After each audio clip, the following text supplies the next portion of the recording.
Assalamualaikum warahmatullahi wabarakatuh. Perkenalkan dari kami, saya sendiri adalah Riko Meza Ardiansyah, NPP 310478, absen 08 kelas I2. Dan di sebelah kanan saya adalah Perkenalkan, nama saya Muhammad Rizky Fadilah, NPP 31.0366, nomor absen 7, asal kelas I2.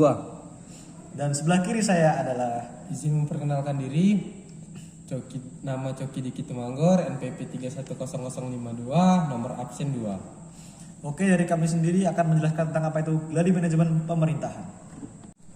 Nah, gladi manajemen pemerintahan itu apa sih, Ki?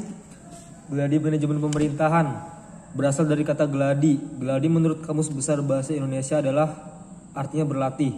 Sedangkan kegiatan gladi manajemen pemerintahan merupakan bentuk pelatihan yang dimaksudkan untuk optimalisasi fungsi koordinasi antara instansi yang saling terkait sehingga pelaksanaannya menyerupai pelaksanaan sesungguhnya di lapangan.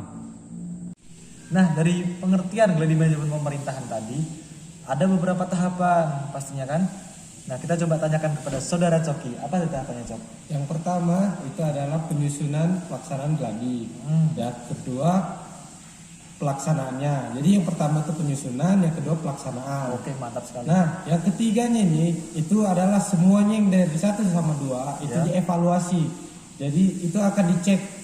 Jadi apakah itu ada yang benar maupun salah. Jadi jikalau ada yang salah, di saat yang kedepannya nanti itu menjadi suatu evaluasi. Jadi evaluasi gladi ya akhirnya. Iya, itu jadi suatu perbaikan untuk kedepannya.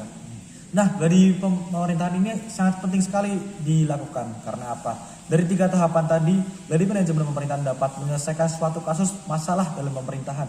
Dengan begitu, kegiatan jalannya pemerintahan akan menjadi berjalan dengan lancar dan efektif serta stabilitasnya terjaga. Nah, dari beberapa pengertian dan tahapan serta kepentingan untuk gladi manajemen pemerintahan, kita akan mengetahui bentuk gladi manajemen pemerintahan diimplementasikan di daerah masing-masing. Pertama dari Saudara Rizky, bagaimana bisa dijelaskan? Baik, izinkan saya untuk menjelaskan kegiatan praktik lapangan 2 selama di daerah. Untuk kegiatan yang pertama tentunya adalah koordinasi dengan Kepala BKPSDM untuk persiapan acara pembukaan melalui Zoom meeting di dalam ruangan BKPSDM yang dihadiri oleh Kepala BKPSDM.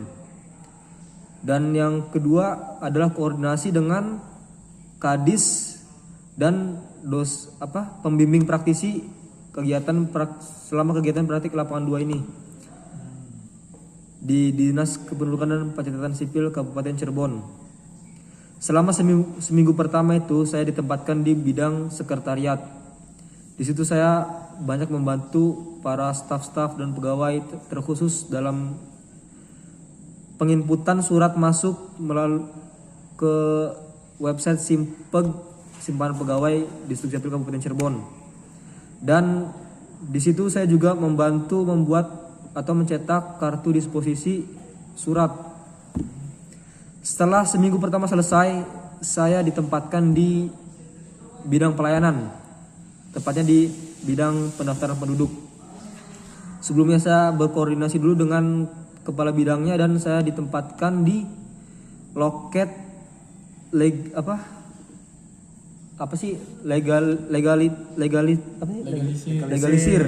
Ya, legalisir. Ya.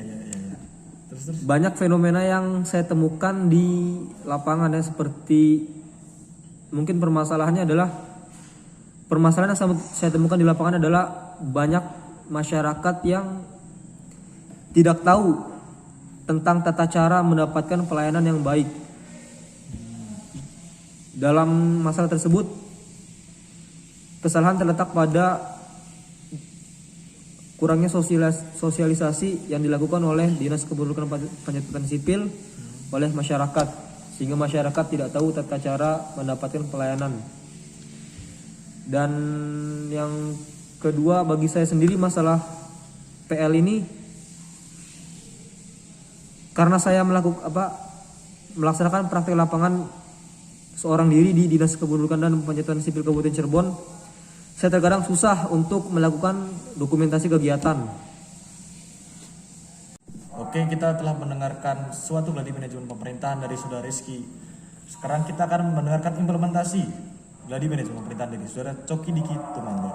Izin menyampaikan, mungkin yang disampaikan saudara Rizky mirip seperti yang saya rasakan, tapi ada sedikit perubahan yang saya dapat terkait pelayanan. Mungkin saya di sistem perkawinan dan perceraian, yang dimana dalam sistem itu Menarik juga tuh. saya menginput suatu data. Nah, yang pertama itu saya juga berkunjung kepada Kadis dan Sekdis dan diarahkan ke seksi. Nah, di seksi itu saya diajarkan oleh seksinya dari sistem pelayanannya. Dari pelayanannya itu saya yang menerima data, saya yang mengecek-ngecek data, apakah ada data yang kurang ataupun data yang ilegal. Kita juga harus melihat pendataannya untuk menginput data tersebut ke Didukcapil yang utamanya, yang di servernya, Siap terpusat ya? yang terpusat. Oke, benar. Nah, setelah itu saya mendata ke jaringan yang ada di komputer. Nah, saya itu mendata, saya menginput. Setelah saya melihat datanya tersebut legal. Nah, setelah itu saya mendata. aduh, kehilangan aku. Tenang, santai. Lanjut. Apa aja? Nah, setelah itu saya mendata. Nah, kan itu kan dan datanya itu udah diinput. Nah, saya mendata di suatu buku yang dibuat supaya jikalau ada yang datang, saya langsung melihat gitu dari kapan dia menginput data tersebut, dan setelah dia datang, saya memberikan data tersebut. Oh, gitu ya. Ya, dalam pernikahan dan perceraian. Nah, masalah yang saya dapat itu terjadi dalam barcode. Nah, seringnya itu barcode dalam KK maupun dari luar negeri datang untuk melaksanakan pernikahan. Nah, kakaknya itu error, banyak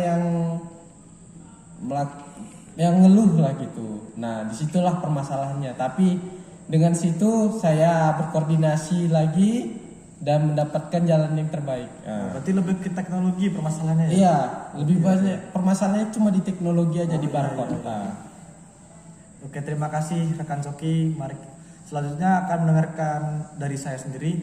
Saya mengimplementasikan suatu gladi manajemen pemerintahan di Kota Semarang.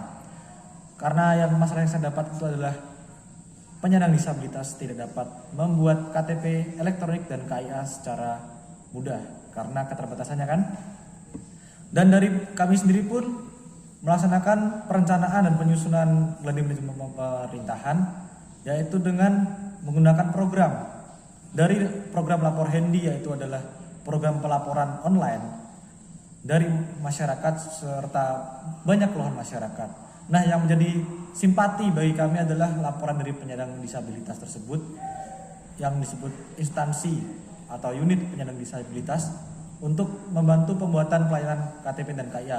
Akhirnya kita melaksanakan gladi manajemen pemerintahan dengan menggunakan program yang bernama Jemput Bola. Program tersebut adalah kita mendatangi daerah atau unit instansi yang mengalami penyandang disabilitas untuk dibuatkan KTP dan KIA melalui laporan online lapor handy. Nah, di sana kami membantu penyandang disabilitas, kita mensosialisasikan bagaimana pemahamannya, kita melihat dan mengetahui ciri-ciri bagaimana agar penyandang disabilitas itu bisa koordinatif dan kooperatif saat pembuatan KTP dan KIA. Nah, di samping itu masalah yang saya dapat adalah ketika penyandang disabilitas untuk perekaman mata dan sidik jari, karena yang penyandang disabilitas yang mengidap penyakit autism dan keterbelakangan mental itu sangat susah sekali kooperatif karena agresivitas, sehingga kita harus melakukan program baru untuk ada pembuatan KTP secara tidak menggunakan sidik jari dan rekam mata, jadi hanya diperlukan data saja. Nah, dari permasalahan itu saya menambahkan suatu inovasi seperti kita menggunakan wireless atau alat yang menggunakan Bluetooth, wireless dan baterai agar bisa mudah dibawa kemana-mana. Kenapa? Karena jika satu kabel saja kita menggunakan kabel akan susah untuk penanganan penyandang disabilitas tersebut.